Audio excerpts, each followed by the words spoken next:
Pai, obrigada por mais essa noite. Obrigada, Senhor Jesus, por cada filho que está aqui. Obrigada, Jesus, por cada servo que está aqui. Obrigada, Jesus, por cada pessoa que veio aqui ouvir sobre o Senhor, aprender sobre o Senhor. Obrigada, Senhor Jesus, por cada pessoa que está aqui, dando, Senhor, uma oportunidade para encontrarem com o Senhor. Obrigada, Senhor Jesus, por cada pessoa que saiu das suas casas, que venceu o cansaço, venceu a comodidade, venceu, Senhor, as guerras espirituais, para estar aqui reunido com a tua igreja, reunido com a noiva do Senhor. Senhor Jesus, tendo a oportunidade de ser edificado, tendo a oportunidade de ser acrescentado. Pai, em nome de Jesus, eu oro, Senhor, para que o Senhor venha falar em cada coração. Eu oro, Senhor, para que a palavra do Senhor venha gerar vida na vida de cada um que está aqui. Eu oro, Senhor Jesus, para aqueles que estão frios, para aqueles que estão mornos, para aqueles que estão espiritualmente enfermos, para aqueles que estão, Senhor Jesus, no fim da sua esperança, no fim da sua fé. Que em nome de Jesus seja uma noite de renovo, seja uma noite de novos ânimos, seja uma noite de novas esperanças. Seja uma noite, Senhor Jesus, em que teu Espírito irá produzir vida nos teus filhos. Em nome de Jesus eu oro. Em nome de Jesus. Amém. Glória a Jesus. O Senhor tem nos ensinado muito no livro de Isaías, e especificamente no capítulo 33. E cada palavra que o Senhor nos entrega aqui não é simplesmente uma palavra, não é algo que os homens e as mulheres de Deus que sobem aqui têm do seu próprio entendimento ou do seu próprio desejo, trago algo para compartilhar. Mas cada pessoa que sobe aqui tem trago aquilo que o Senhor tem para esse tempo. Então eu creio que o fato do Senhor continuar insistindo em nos ensinar nesse texto é porque esse texto está muito semelhante à nossa realidade nos dias atuais. E o Senhor quer nos despertar. O Senhor quer abrir os nossos olhos. E o Senhor quer que o nosso coração seja convertido a Ele. O livro de Isaías, ele nos conta a história do relacionamento de um profeta de Deus, Isaías, com o povo de Israel. E em determinado tempo, mais ou menos antes de Cristo, 700 anos. E Isaías foi um profeta que o Senhor levantou para ensinar aquele povo, para corrigir aquele povo, para confrontar aquele povo, porque eram tempos de muita iniquidade e de muita apostasia. Iniquidade é pecado, apostasia é um estado de espírito em que nós nos acomodamos, não fazemos mais nada, nós não cremos, nós não nos movemos. E por mais que parece que se crê, por se estar no meio da religião, no meio de pessoas, mas o comportamento não é de fato de quem crê e de quem espera no Senhor. E talvez um dos pontos de grande destaque do livro de Isaías é o fato de ele afirmar e de ele reafirmar a vinda do Messias, de ele afirmar que Jesus é o Cristo e que Jesus viria, e de profetizar a vinda do Senhor, do nosso Salvador. Isaías, no decorrer do livro, ele vai falar sobre o pecado daquele povo, ele vai falar sobre a religiosidade daquele povo, ele vai falar sobre a iniquidade, sobre a cegueira espiritual, ele vai falar sobre a hipocrisia daquele povo. E ele vai tentar trazer luz para que aquelas pessoas convertam o seu coração a Cristo, para que elas tenham entendimento, para que as escamas dos olhos daquelas pessoas caiam por terra e eles entendam o verdadeiro amor de Deus. O que é a religião? A religião, ela é aquilo que muitas pessoas creem ser cristianismo, mas de fato não é, como os fariseus antigamente oravam e diziam crer em Deus, mas o seu comportamento não era um comportamento de quem seguia Jesus. E aí Isaías tem esse percurso lutando, ensinando, batalhando, sofrendo, sendo julgado, sendo rejeitado, para que o povo se despertasse, para que o povo enxergasse, para que o povo saísse do seu comodismo e se despertasse para esse verdadeiro amor. Porque o verdadeiro amor, ele não é expresso apenas em palavras. O verdadeiro amor, ele não é expresso em orações bonitas apenas. O verdadeiro amor, ele não é expresso em versos, em poemas, em músicas. O verdadeiro amor, ele é expresso em um comportamento comprometido com quem se ama. Quem ama de verdade, respeita a pessoa amada. Quem ama de verdade, honra a pessoa amada. Quem ama de verdade, presenteia a pessoa amada. Quem honra de verdade, se sacrifica pela pessoa amada. Quem honra, quem ama de verdade, se entrega pela pessoa amada. Quem ama de verdade, fala da pessoa amada. É inevitável, quem ama de verdade, compartilha durante todo o tempo as coisas que conversou com seu amor, com seu amado. É comum você dizer, ai, a minha filha me disse isso, ai, minha filha é tão engraçadinha, hoje estava fazendo aquilo, ai, nossa, falei sobre isso com meu marido hoje, falei sobre isso com a minha esposa hoje, nossa, eu e meu pai estamos planejando algo. É impossível você amar alguém e você não compartilhar do seu dia a dia de relacionamento com aquela pessoa. As pessoas vão saber que você ama quando você ama. As pessoas vão perceber que você ama quando você ama. As pessoas vão identificar esse amor em você. E Isaías tentava que aquele povo, de fato, se comprometesse em amar a Deus. Isaías, ele relata várias etapas do povo de Israel. E ele fala do juízo de Deus para com Israel, caso Israel não se arrependesse. E Isaías vive nessa trajetória de Israel até o início do exílio de Israel. Que foi o exílio? O exílio foi quando o povo de Israel foi levado cativo, foi levado preso para a Babilônia. Foi levado como escravo, foi levado aprisionado por Nabucodonosor. E Israel ficou ali exilado por 70 anos. Isaías 32, 14, 15 diz assim. Isaías vai nos dizer: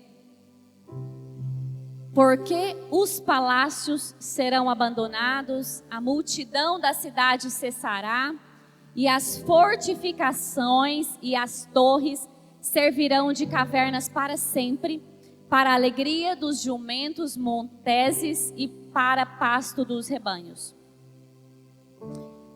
Até que sobre nós o Espírito seja derramado do alto, e o deserto se transforme em campo fértil, e o campo fértil pareça uma floresta. Deixa esse versículo, por favor. Então Isaías aqui no 32, verso 14, ele está falando do juízo de Deus. Ele está falando da devastação daquele povo pecador, por não haver arrependimento, por não haver uma mudança de curso. Só que ele já sai do verso 14 e entra no verso 15, nos contando, profetizando e apontando para o futuro e dizendo assim: até que sobre nós, e ele se inclui, ele diz: até que sobre nós o Espírito seja derramado do alto, e o deserto se transforme em campos férteis, e o campo fértil pareça uma floresta. Ele diz assim: ei, depois que o Messias vir, morrer e ressuscitar, sobre nós virá o Espírito. E quando ele for derramado, tudo vai ser diferente. Quando ele for derramado, o Espírito, aquele que convence o homem do pecado, do juízo e da justiça, vai conduzir o homem à salvação.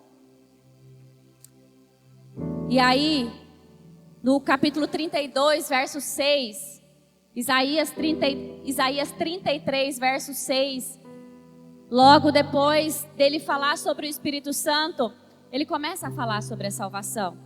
E ele diz: e haverá estabilidade nos seus tempos, abundância de salvação, sabedoria e conhecimento, e o temor do Senhor será o seu tesouro. Então Isaías diz que quando o Espírito Santo vier, a salvação vai abundar, a sabedoria vai abundar, o conhecimento vai abundar, e o temor do Senhor será o nosso maior tesouro. O fato de nós termos abundância de algo, por exemplo, disponível no Brasil. Eu não sei qual o alimento que mais tem abundância no Brasil. Quem sabe me dizer? Que é produzido e abundante. Soja. O fato...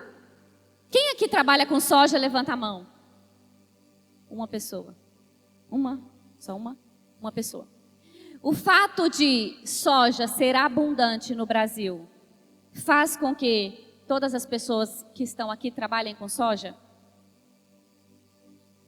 Então Isaías estava dizendo que nesse tempo em que o Espírito Santo viria, que ele estaria em nós, haveria abundância de salvação, haveria abundância de conhecimento, haveria abundância de sabedoria, e que o maior tesouro seria o temor do Senhor. Nós estamos em um tempo onde há abundância de tudo isso. A salvação é abundante disponível. A sabedoria é abundante disponível. O conhecimento é abundante disponível. Mas sobre essas três coisas, o maior tesouro que nós precisamos ter é o temor do Senhor. Porque o temor do Senhor faz com que a gente conduza os nossos dias, entendendo que cada ato, cada gesto, cada palavra, cada comportamento, nós estamos diante da presença de Deus. Porém, o profeta Isaías profetizou e esteve com o povo até no período do exílio. Mas lá dentro do exílio, ou seja, o tempo em que eles estavam presos, o tempo em que eles estavam cativos na Babilônia, o Senhor levanta outro profeta dentro do exílio para estar com o povo, para lidar com o povo. E o nome desse profeta é profeta Ezequiel. E o profeta Ezequiel recebe do Senhor várias palavras. Se você for ler o livro do profeta Ezequiel, você vai ver que quase que, talvez 70%, 80% do livro de Ezequiel, ele é composto por palavras ditas pelo próprio Deus. E Deus mostra para Ezequiel e Deus entrega para Ezequiel palavras muito duras a respeito do povo, a respeito de Israel, a respeito da menina dos olhos de Deus. O Senhor vai falar com Ezequiel muito por histórias, por parábolas. E o Senhor fala com Ezequiel que Israel, que a menina dos olhos dele, que é a filha amada dele, está se comportando como a esposa desleal. E Deus diz que é como se fosse uma menina que ele pegou que ele encontrou quando era criança, e que essa menina era órfã de pai e mãe, e que ele protegeu, e que ele deu possibilidade de sobrevivência, que ele deu vida, que ele deu condições de que essa criança crescesse em segurança.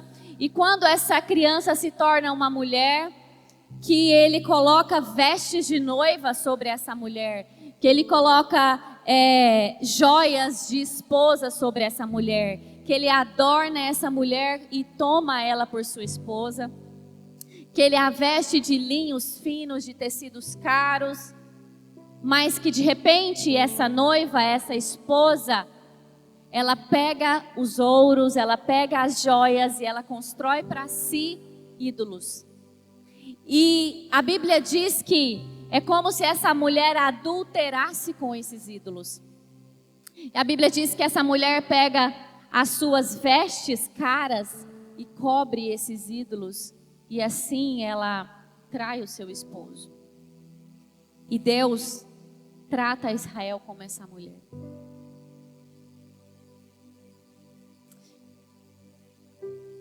E Ezequiel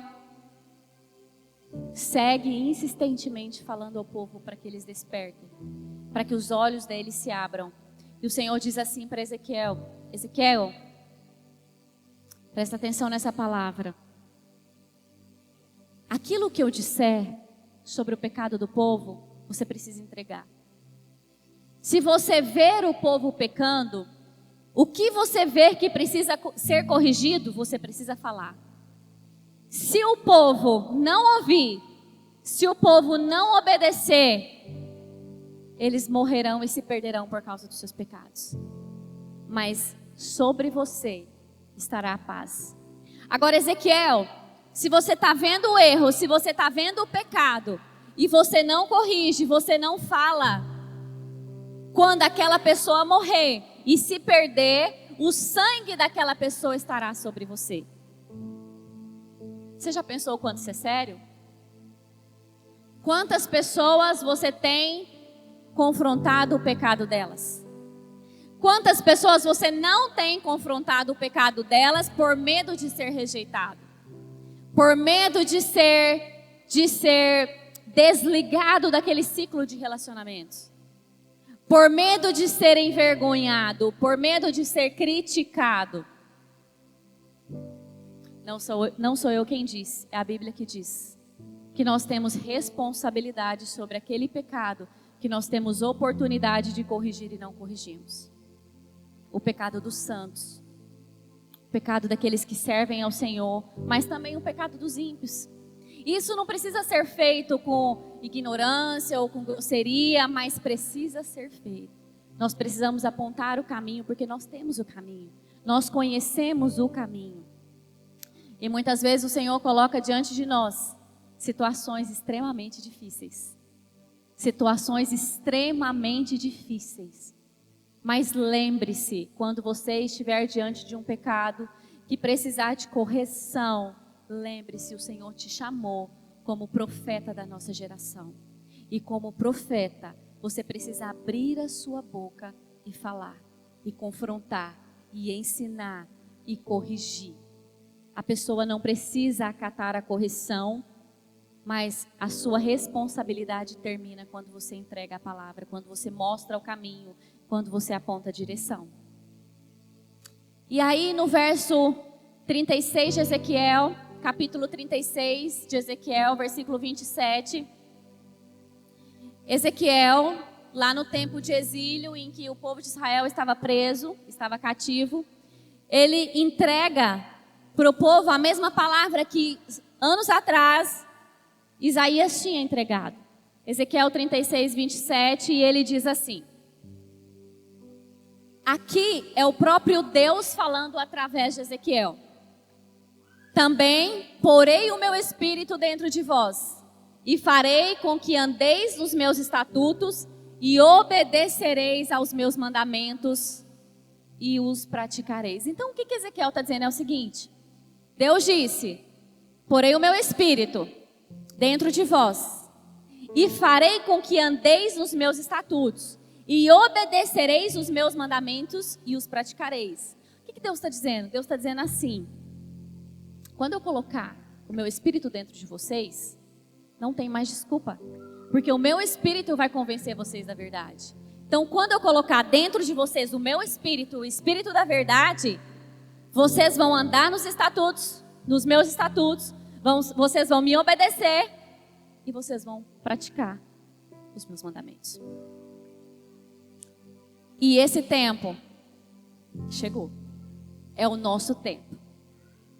É o tempo em que nós vivemos. Nós vivemos no tempo em que o Espírito está disponível para viver dentro de nós. E esse tempo, esse Espírito que está disponível para viver dentro de nós, ele nos possibilita a obedecer os mandamentos, a praticar e a sermos retos diante de Deus. Nós estamos em um tempo em que nós não temos desculpas. Nós estamos em um tempo da verdade, do conhecimento e da sabedoria. Agora, todos têm conhecimento, sabedoria? Todos têm o Espírito? Todos vivem de forma a obedecer mandamentos, todos amam a palavra, todos desejam cumprir os princípios do Senhor. Porque por mais que nós estamos no tempo da disponibilidade, nós estamos completamente suscetíveis à nossa vontade. Completamente expostos às nossas escolhas e às nossas decisões. Ezequiel vai falar com o povo no capítulo seguinte, nós lemos o capítulo 36, no capítulo 37, Ezequiel vai falar com o povo sobre a revivificação de Israel. Que Deus estava preparando para aquele povo um tempo de revivificação. O que é revivificar? Vivificar é dar vida. Revivificar é dar vida novamente. Revivificar é colocar outra vez a vida. Lá no jardim, quando Deus cria o homem e a mulher, Deus coloca a vida. Quando o homem peca, quando a mulher peca, nós perdemos a vida. E Ezequiel está dizendo que Deus vai dar a vida outra vez para o seu povo. E Ezequiel 37, que é o capítulo que vem a seguir, é onde o Senhor dá a visão para Ezequiel do vale de ossos secos. Projeta para nós capítulo 37. O vale de ossos secos não foi algo literal. Não foi algo real que Ezequiel viu. O vale de ossos secos foi uma visão. Deus dá uma visão para Ezequiel, para mostrar para Ezequiel, para exemplificar, para ensinar para aquele povo como ele traria a vida novamente àquele povo. Então o vale de ossos secos, ele mostra um monte de ossos, de esqueletos, significa houve vida. Perderam-se a vida, mas agora eu vou dar vida outra vez. E a Bíblia diz: a mão do Senhor veio sobre mim, e o Espírito do Senhor me levou a um vale cheio de ossos. Ele me conduziu por entre os ossos que cobriam o fundo do vale, espalhados por toda parte e completamente secos. Então ele me perguntou: filho do homem, acaso esses ossos podem voltar a viver? E eu respondi: Senhor, Senhor soberano, só tu sabes. Então ele me disse: profetize a estes ossos e diga: ossos secos, ouçam a voz do Senhor. Assim diz o Senhor soberano: soprarei o meu espírito e os trarei de volta à vida. Porei carne e músculo em vocês e os cobrirei com pele. Darei fôlego a vocês e voltarão à vida. Então saberão que eu sou o Senhor. Assim anunciei essa mensagem como ele havia me ordenado. De repente, enquanto eu profetizava, ouviu-se em um todo o vale o barulho de ossos batendo uns contra os outros, e os ossos de cada corpo estavam se juntando. Então, enquanto eu observava, músculos e carne foram se formando sobre os ossos. Em seguida, pele se formou para cobrir os ossos, mas ainda não respiravam. Então ele me disse: filho do homem, profetize aos ventos, anuncie-lhes uma mensagem e diga: assim diz o Senhor soberano, ó fôlego, venha dos quatro ventos sobre esses corpos mortos para que voltem a viver. Anunciei a mensagem como ele havia me ordenado, e o Espírito entrou nos corpos, todos eles voltaram à vida e se levantaram e formaram um grande exército.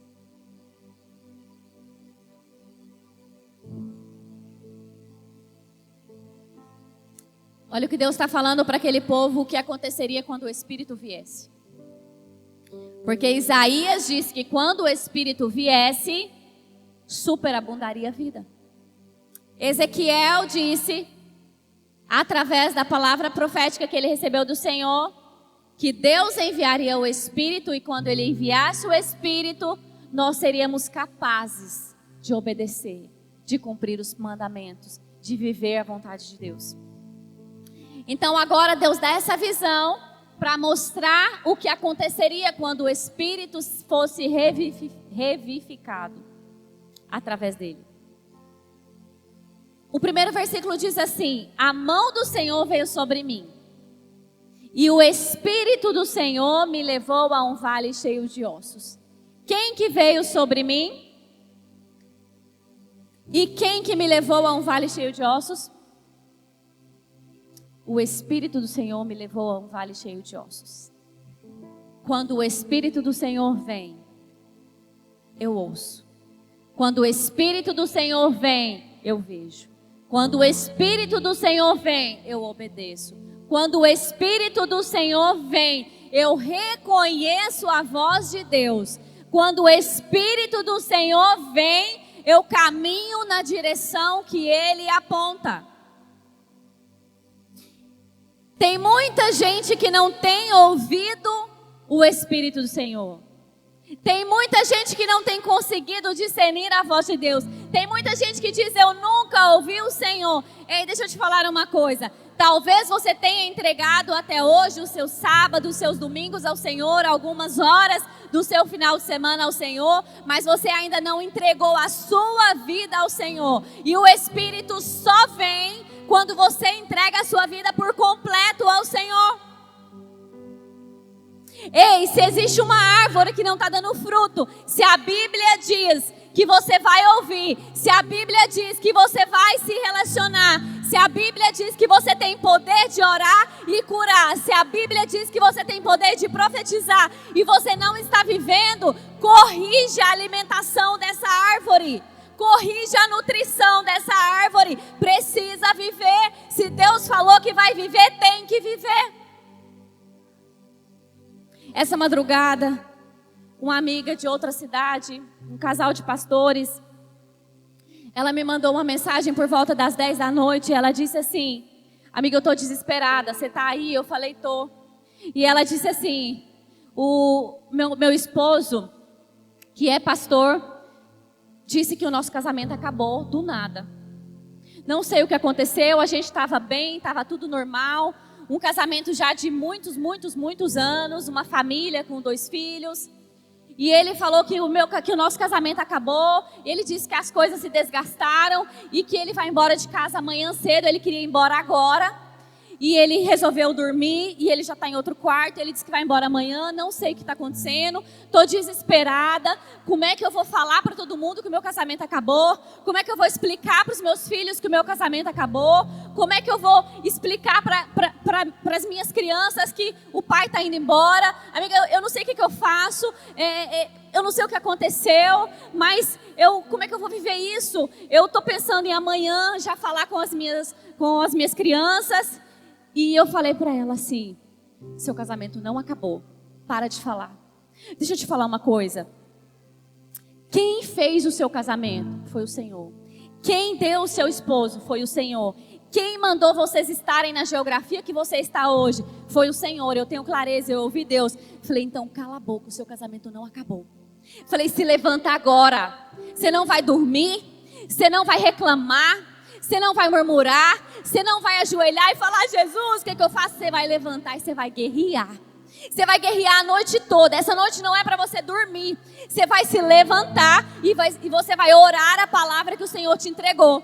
Você vai dizer: Deus, esse marido foi o Senhor que me deu, esse casamento foi o Senhor que me deu, esse ministério foi o Senhor que me deu, esses filhos foi o Senhor que me deu, e meu casamento não vai morrer. Eu não aceito. Satanás, eu te repreendo. Falei: é uma noite que você vai clamar. Clama o sangue de Jesus, marcha, levanta, tranca a porta, entra para o banheiro, entra para onde você estiver sozinha e vai clamar. Você não vai dormir essa noite. Falei: eu vou orar aqui com você. E eu comecei a orar, eu fui para a sala, fui orar e fui clamar com ela, fui orar a palavra com ela, fui declarar a liberdade sobre a mente daquele homem com ela, fui clamar pelo mover do Espírito Santo, quebrantando aquele coração, quebrando correntes, quebrando cadeias. 3 horas da manhã eu orando de novo, mandei mensagem para ela, ela estava orando, ela de fato não dormiu. Falei: eu não quero você chorando, eu quero você profetizando, eu quero você declarando, eu quero você repreendendo, eu quero você em guerra. Às 7 da manhã, ela me mandou uma mensagem dizendo: eu não posso ficar aqui porque ele está muito nervoso e eu acho que vou para casa dos meus pais. Eu falei, não, aí eu só falei, entendi e aguardei. Passou mais ou menos 1 hora, ela me mandou a mensagem. Ela fala, amiga, eu fui na sala e ele estava aos prantos. Ele estava chorando e falando que era tudo um engano. Que ele se arrepende de tudo que ele me disse ontem. Que ele nunca vai desistir do nosso casamento. Que ele não vai desistir da nossa família. Ele me abraçou chorando e pediu perdão por tudo que ele me disse, por tudo que ele fez, por tudo que ele falou. Amiga, ele se arrependeu e o nosso casamento está restaurado. Glória a Jesus! Glória a Jesus! Se o Senhor disse, Ele vai fazer. Se o Senhor disse, Ele vai cumprir. A palavra dele não volta, a palavra dele não faz curva, a palavra dele não muda de rumo, ele não se arrepende, ele não é um Deus que fala assim, vai, e depois ele fala, ai, me desculpa minha filha, meu filho, mas é que eu não sabia que isso ia acontecer lá no futuro. Então quem conhece, quem tem o Espírito, precisa mostrar, precisa testificar isso no seu mover, no seu caminhar e na sua direção. O verso 2 diz assim: e ele me conduziu por entre os ossos que cobriam o fundo do vale, espalhados por toda a parte, completamente secos. E tem uma versão que diz que e o número era muito grande. E eu quero te dizer, era muita gente. Era um vale muito cheio. Era um vale muito grande. E ele só conseguiu ver porque ele me conduziu por entre os ossos que cobriam o fundo do vale, espalhados por toda parte e completamente secos. Ele me conduziu, ele me conduziu, ele me conduziu, ele me conduziu. O Senhor deseja te conduzir, o Senhor deseja te levar, o Senhor deseja te fazer ver aquilo que Ele quer fazer através de você, mas você precisa ser obediente e se mover na direção que o Senhor está querendo te conduzir. Muitas vezes o Senhor fala vai, você fala não vou. O Senhor fala vai, você fala coisa da minha cabeça, não é do Senhor. O Senhor fala vai, você fala é difícil demais, vai ser complicado, acho que não vai dar certo e você retrocede. Ezequiel só viu porque ele levantou e se permitiu ser conduzido pelo Senhor. O Senhor não conduz quem não quer ir. E tem pessoas perdendo aquilo que o Senhor quer fazer, porque tem se recusado a ser conduzidas pelo Senhor. E presta atenção numa coisa: Deus não vai adaptar a direção dele às suas ideias. Deus não vai adaptar a direção dele aos seus mimimis. Deus não vai adaptar a direção dele ao conforto das suas emoções. Ele vai te conduzir. E se ele te conduzir, você vai viver. E o Senhor conduz Ezequiel. E tinha muita gente, tinha muita gente, tinha muita gente com os ossos secos, tinha muita gente morta, tinha muita gente sem vida, tinha muita gente sem fôlego, tinha muita gente sem alegria, tinha muita gente naquele vale. E hoje não é diferente. Hoje não é diferente. O problema é que nós não temos sido conduzidos ao Senhor para ver quem está padecendo, para ver quem está sofrendo, para ver quem está precisando, para ver quem está carecendo. Muitas vezes nós temos escolhido ficar no nosso conforto, ficar na nossa casa, passar o nosso tempo de descanso, de fato descansando em casa, quanto tem um vale cheio de ossos secos e sequíssimos, aguardando a boca de um profeta para liberar a vida. Existe um vale gigante esperando por você, esperando que você seja conduzido por Deus para liberar a vida sobre pessoas. Verso 3 diz assim: então ele me perguntou, filho do homem, acaso esses ossos podem voltar a viver? E eu respondi, ó Senhor soberano, tu sabes.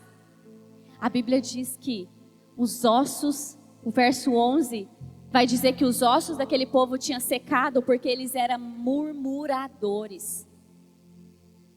A murmuração nos mata, sem que a gente perceba. Mas agora a Bíblia diz assim, que quando o Senhor fala para Ezequiel, acaso esses ossos podem viver? Ele não murmura, mas ele adora.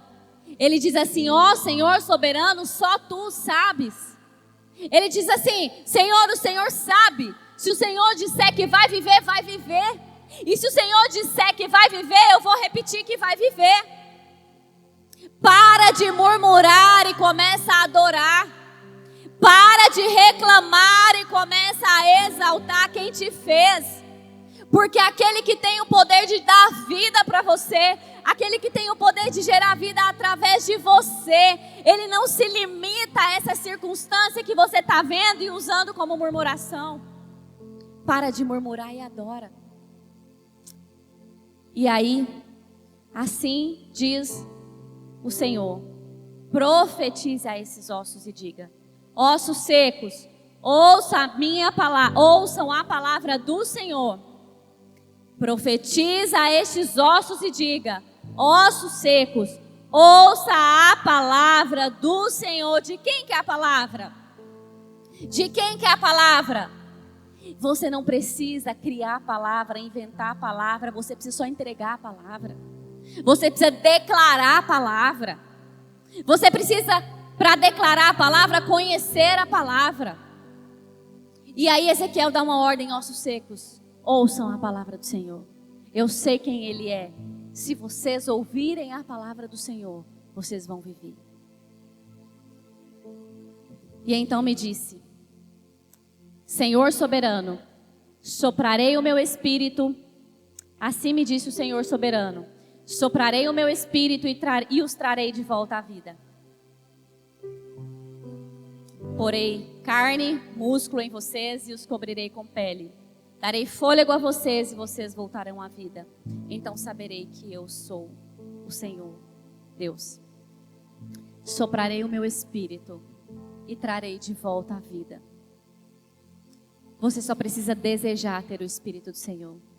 O Espírito do Senhor, ele não é algo que você precise produzir. Ele é algo que você precisa aceitar. Ah, tá bom, mas eu aceito o Espírito do Senhor. Essa aceitação do Espírito do Senhor, ela vai ser testificada com a entrega da sua vida. Ela vai ser testificada com o seu sim para o Senhor. Eu posso dizer que eu aceito o Espírito do Senhor, é como eu dizer assim: obrigada por essa água, eu aceito essa água, mas eu termino, não tomo a água e vou embora, tá tudo. Eu aceitei a água, mas essa água não entrou, eu não bebi essa água não vai me gerar vida, essa água não vai produzir nenhum bem. Então não adianta você dizer que aceita o Espírito do Senhor, mas de fato não aceitar, porque quando ele entrar na sua vida, todo mundo vai ver. Quando o Espírito do Senhor estiver na sua vida, é inevitável, você vai ser diferente. Quando o Espírito do Senhor estiver na sua vida, você vai ser ridículo um monte de vezes. Não tem como escapar disso. Quando o Espírito do Senhor estiver na sua vida, você vai ser incomodado para orar por pessoas que você não conhece, para profetizar sobre a vida de pessoas que você não conhece, para levantar no meio da madrugada para orar por pessoas, para se mover, para abençoar pessoas que no natural você não abençoaria, para profetizar sobre pessoas que muitas vezes você não desejaria profetizar, mas o Espírito do Senhor, ele não dá para esconder, ele vai fazer a diferença na sua vida. E aí, ele diz que eu vou pôr músculos em vocês. Cobrirei com pele, darei fôlego a vocês e voltarão à vida. E saberão que eu sou Deus, é completo. É músculo, é tendões, é pele, é fôlego de vida. Nada vai te faltar. Nada vai te faltar.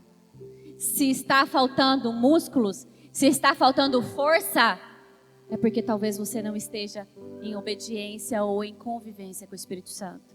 Se está faltando tendões, se está faltando movimento, é porque talvez você ainda não tenha se entregado completamente para receber o Espírito Santo. Se está faltando obediência, se está faltando a decisão de cumprir princípios, é porque talvez você não tenha entregado sua vida completamente para receber o Espírito Santo em você. O Espírito Santo, Jesus, Deus Pai, Ele não quer uma parte do seu corpo, Ele não quer suas mãos apenas para servir. Ele não quer sua voz apenas para cantar. Ele não quer a sua voz apenas para falar algo sobre ele. Ele não quer os seus pés para vir aos cultos aos domingos. Ele não quer o seu dinheiro para que você oferte no templo. O Espírito Santo do Senhor, o Deus Pai e o Deus Filho, Ele quer você por completo.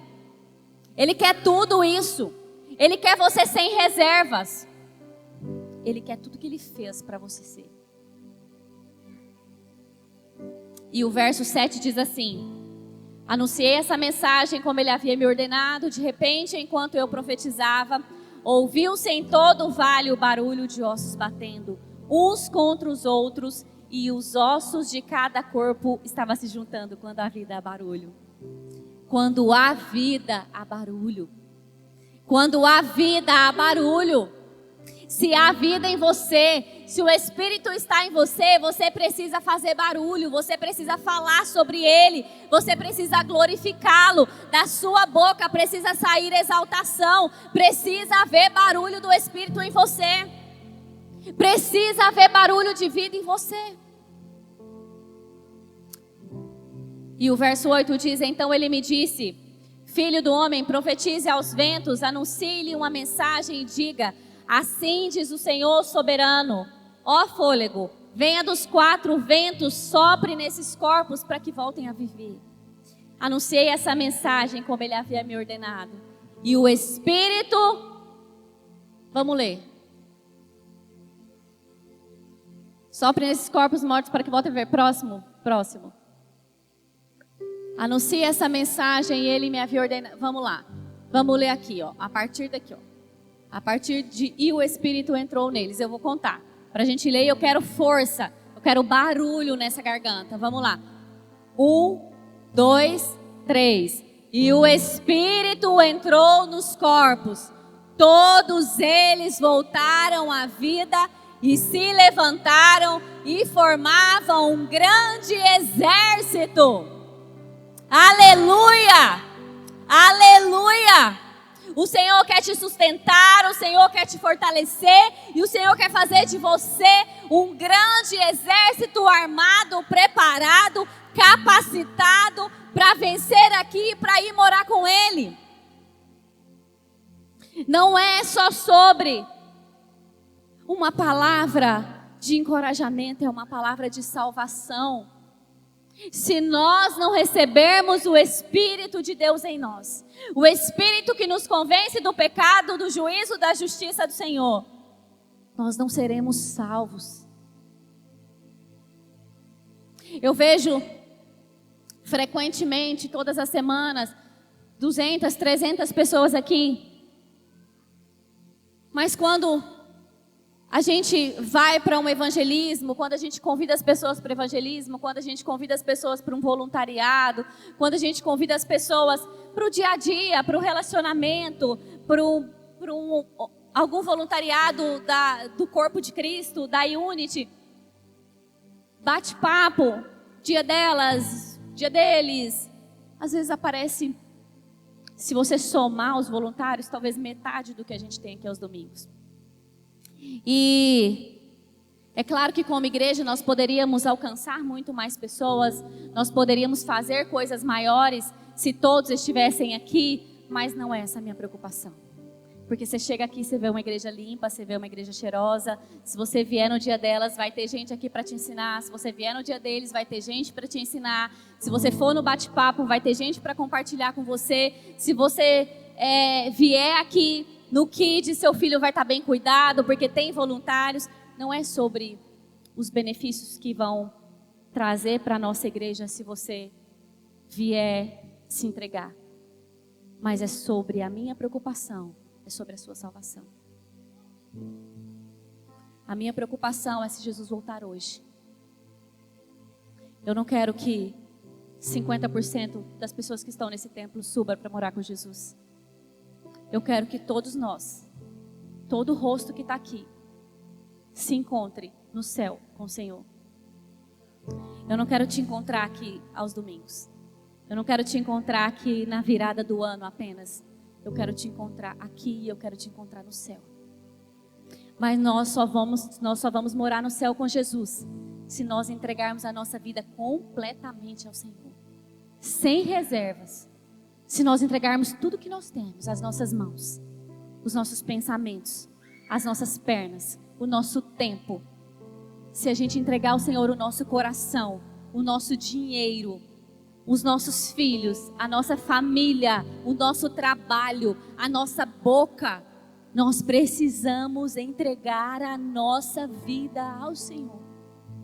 E se você hoje se encontra nessa situação de perceber que na verdade você não entregou completamente, se você hoje encontra na situação de perceber que na verdade tem algumas coisas que você não abriu mão ainda, que na verdade você ainda não serve em lugar nenhum a noiva de Cristo, que você ainda não quer de verdade servir ao Senhor com tudo que você tem, que na verdade você não quer abandonar ainda alguns vícios, você não quer abandonar talvez a vida de promiscuidade, você não quer abandonar as coisas ilegais que você faz. Se tem alguma coisa que você ainda não quer abandonar, eu quero te convidar hoje a entregar a sua vida completamente ao Senhor. Porque pecar, cair, acontece porque nós somos humanos. Cair, um acidente, caiu, eu me levanto e falo: Senhor, tem misericórdia, me perdoa, me ensina, me sustenta, me faz continuar do jeito certo.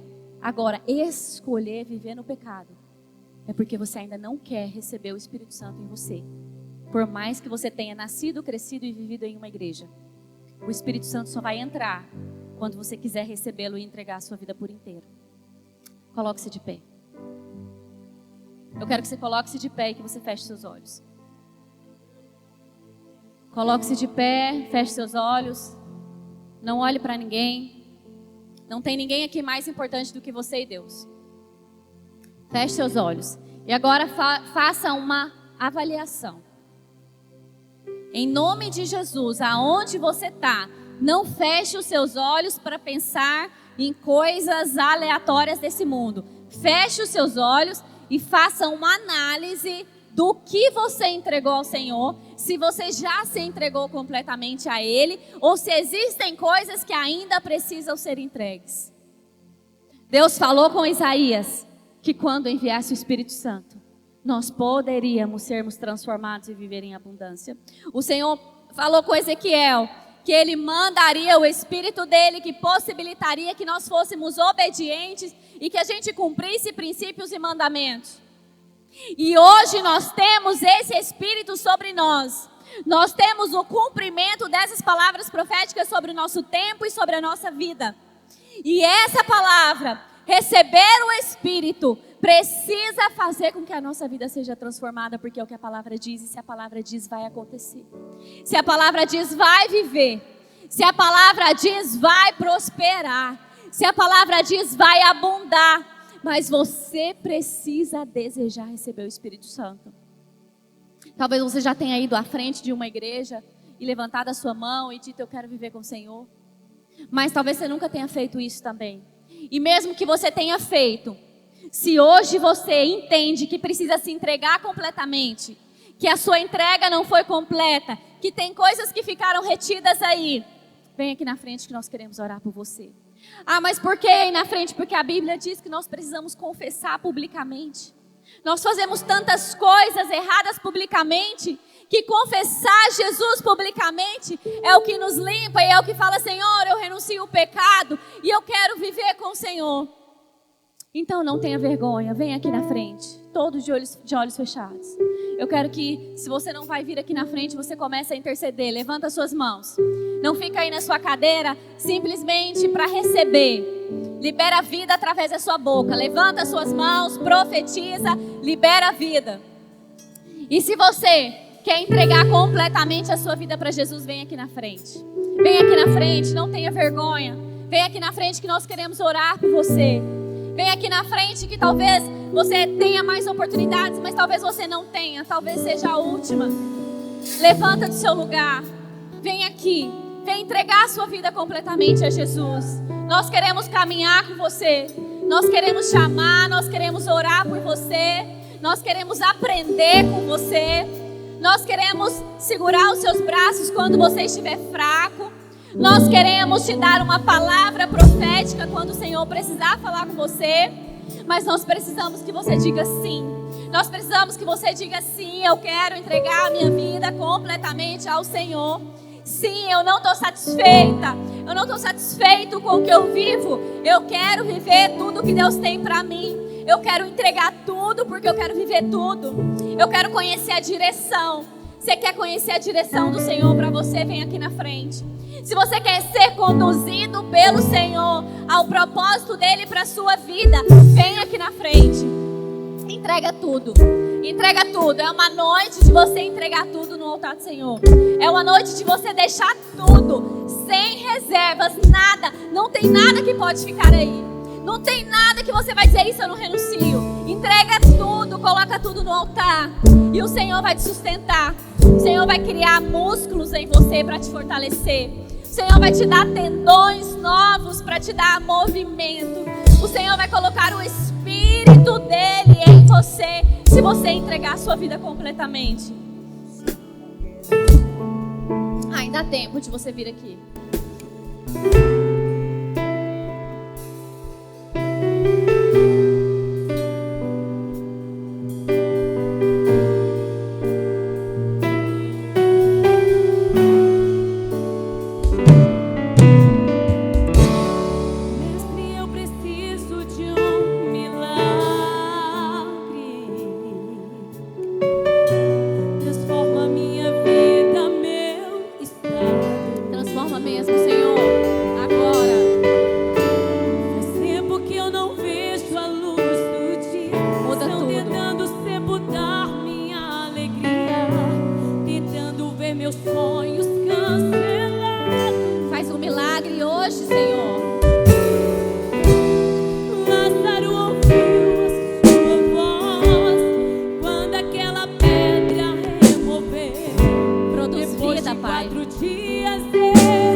Nós profetizamos.